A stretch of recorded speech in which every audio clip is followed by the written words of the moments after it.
Are you guys as excited as I am to cut into this and see how much rust falls out of it and how much dirt falls out of it? This 23-year-old Tacoma has been our daily driver for years, but that's about to change. The past several weeks have been a mad dash to fix it up and get it ready for a big adventure. Alaska has been at the top of our adventure list for a long time, and this year we're finally going to make it happen. The debate over which vehicle to take to the Arctic Circle has been a consistent tug of war in my head. Should we take the Troopy or the Tacoma? While the Troopy has been an incredible adventure machine over the years, we've ultimately decided not to take it north. It comes down to one hard truth: reliability. The Troopy is older, and if something goes wrong on the road, which it probably would, sourcing parts could take weeks, if not months, and could derail the entire trip, especially that far north. To us, the risk just isn't worth it. We learned the hard way on our cross-Canada trip when the Troopy broke down right before departure. The whole trip got cancelled.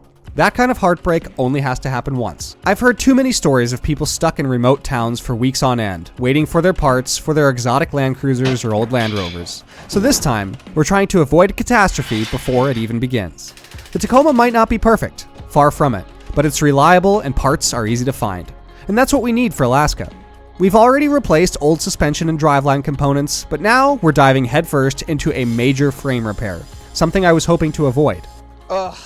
I really don't want to have to do this. This is a section of the frame of my truck, and that's because my frame is cracking and rusting. But with these old Tacomas, it's not a matter of if you'll need to deal with rust, but a matter of when. Let's get into it and see if we can get this truck ready in time for Alaska.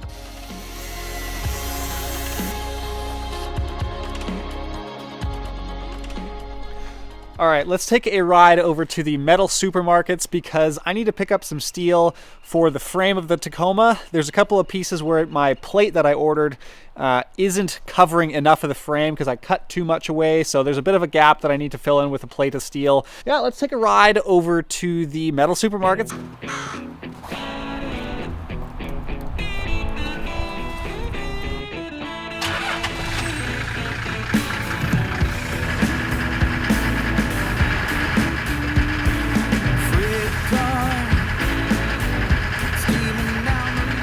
Troopy is on daily duties while the Tacoma's down, so it's kind of nice to daily drive this thing. Actually, it's a lot of fun to drive.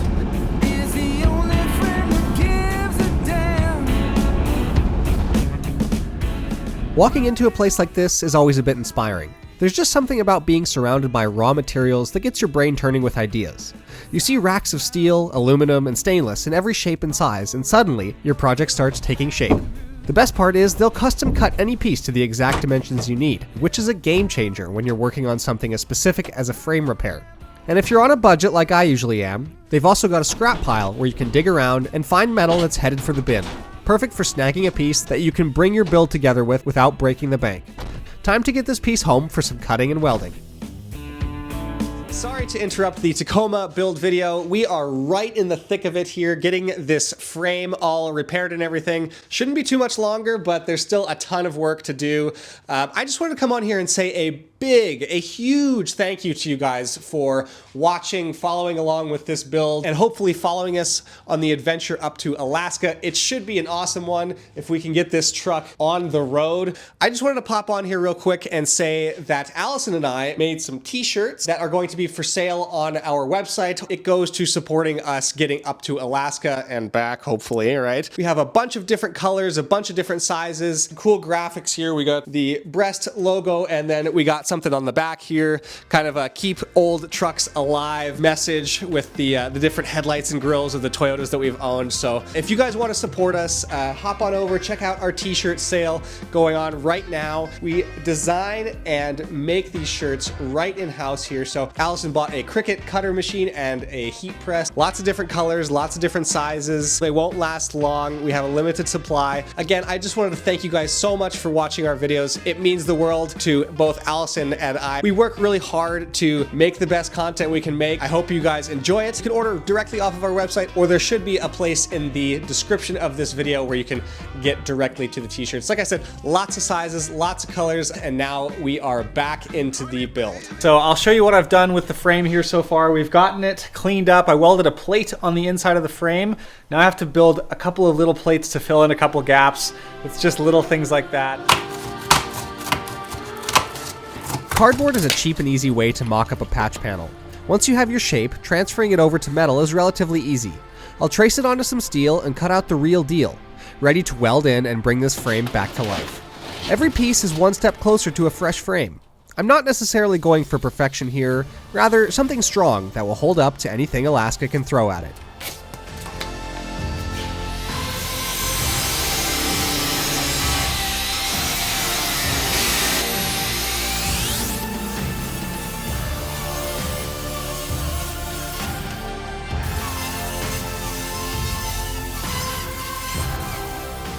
One of the most important things I've learned over the years when doing repairs like this one is that prep work is everything. The more time and effort you put into prepping your work, the better the final result will be. In this instance, I'm using a wire brush to remove any residue or oils left on the steel from the machining process. Not only will that give me a cleaner, stronger weld, but it will also help my primer and final coat of paint to adhere to the steel. After that, I clean up the edges with a grinding wheel to remove any rough or unforgiving edges, and to make micro adjustments to narrow down the desired shape of the patch that I'm after. I give the piece a quick bend to match the curve of the frame, then it's time to weld it up.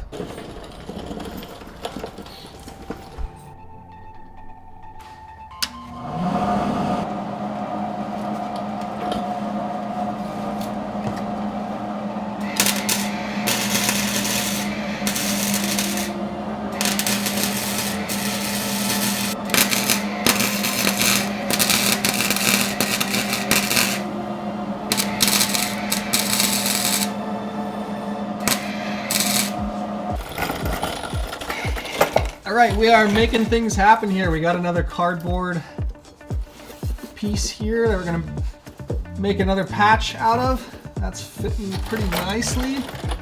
And then I've got this bottom piece welded on here too. So I need to do this bottom piece and then fill this hole. And I've got my cardboard here. So if you're ever needing to fill a patch, weld a patch, cardboard is your best friend. So I'm going to go take this over to my bench and create a piece of metal out of this guy right here. We'll weld this in and fill this hole.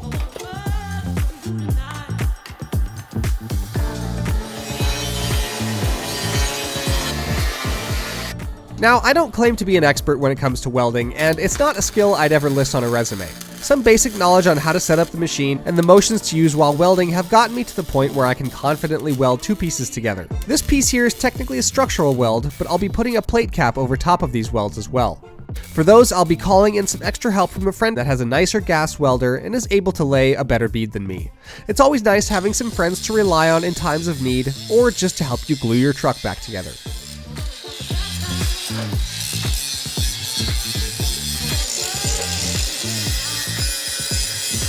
Lots of grinding and welding done today. Now I'm going to get my surface of the frame cleaned up and prepped for primer and paint. So I'm going to prime my current frame area, and then I'm going to insert the cap over top, just so I have painted metal underneath the cap to prevent further rusting. But I think it turned out really, really good. Actually, I am very pleased with the results. All right, so these are the results of the frame. This is its current status. So it's pretty much just ground down to bare steel here. And on the inside here, we have our completed repair. So we put this patch panel in here. It turned out pretty well, actually. This is where our crack used to be, if you remember. We had a crack running right along here. So I need to get this surface etched. So I'm gonna put some etching, so I'm gonna put some of this fluid on that etches the metal. Next, we have our cap going on. Metal prep here by POR 15. It's going to remove any existing rust that's still on there, little bits, and it's also going to etch the metal.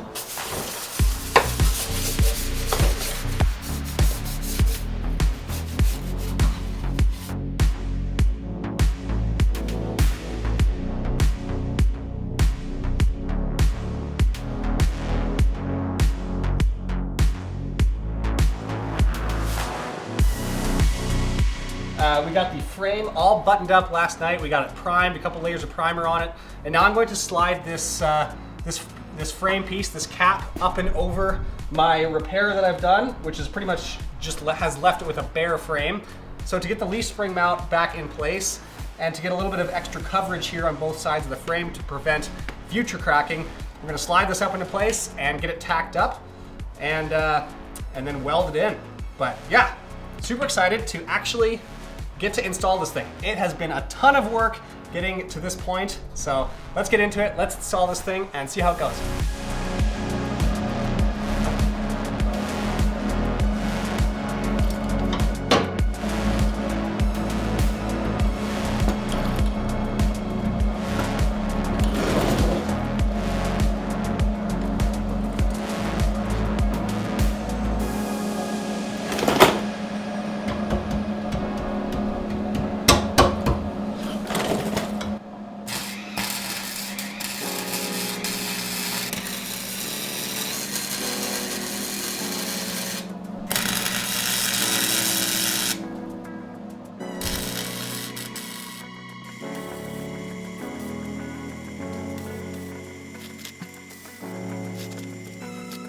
It's time to call in backup for the most important welds like I mentioned earlier.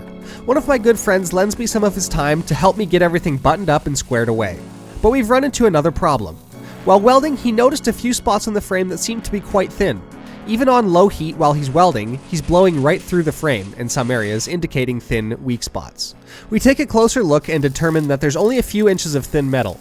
The plan is to fab up a few more smaller plates to put over top of the thin spots and tie them back into the cap. My friend was able to get a lap of weld around that cap, but as he was doing one of the sections, he was just blowing right through the frame, indicating that we do have a bit of a thin spot continuing along the bottom of our frame, which we're going to need to plate. But I'll show you the welds here and I'll show you where the thin spot is. And then I've got a few pieces mocked up on the big sheet of steel here that I need to cut away and get it ready to weld on there. My friend's gonna come back and help me with a little bit more welding, and then we're gonna be able to get into the other side and repair the other side. I'm gonna start stripping this side back, but this side of the frame right here is cracked as well, and this side has the e-brake cable that's attached to it, and a couple of brake lines that are attached to it, so I have to move some of this stuff out of the way in order to be able to cut this section of frame away. Undo some of these bolts here. It'll just be completely friggin' rusted through. That one's turning. This one might just rip the frame off. But maybe not, that one's turning.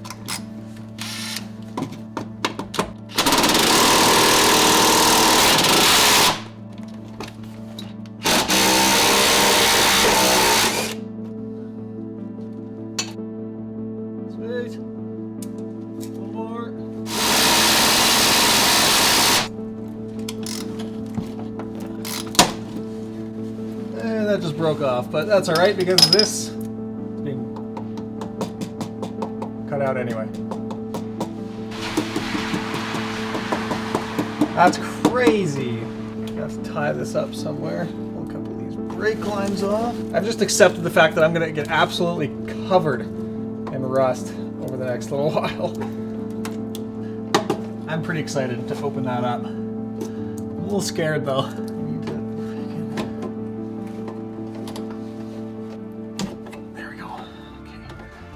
A bit of room there.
No wonder these frames rust out right here. Like, there's so much buildup. Actually, I think it's just the frame rotting out from the inside. There's also like so much dirt and like that's just straight like dirt that's gotten in here and solidified over the years. It's no wonder these frames rust out. How can we prevent this sort of stuff from building up inside of our frames? Like, we need bigger drain holes on the bottom. I don't know. We need something to stop dirt from, like, there's several holes. There's holes all over this frame and not enough holes on the bottom to let things drain out, right? So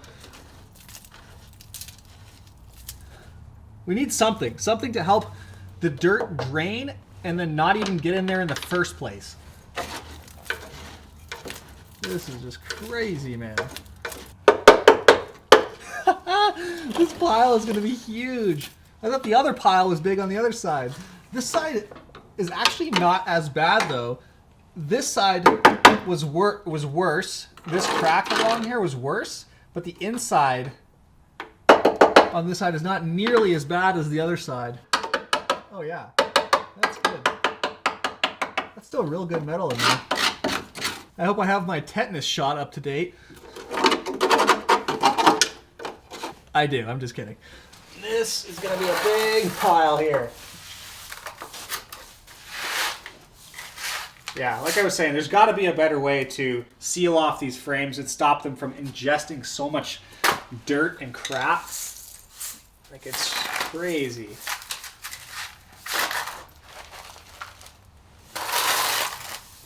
I'm going to put this stuff in jars and sell it. Tacoma frame rot. I will choose a rhythm you can dance to and write a song that only you can sing. Anything to make you happy. Silly sentences to hear you laughing. All I need to know every time you go, when your journey ends, you will find me once again.